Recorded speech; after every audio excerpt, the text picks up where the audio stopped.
Assalamualaikum, my dear all brother and sister. I hope you all are fine. Alhamdulillah, I am also well.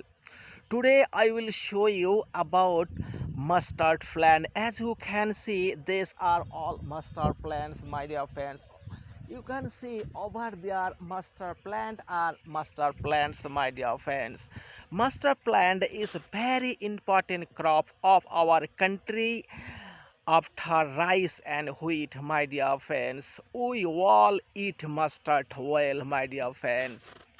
From mustard plant we get mustard oil and oil cake, my dear friends. We prepare and eat many things with mustard oil like curries, biryani and fried foods, etc., my dear friends.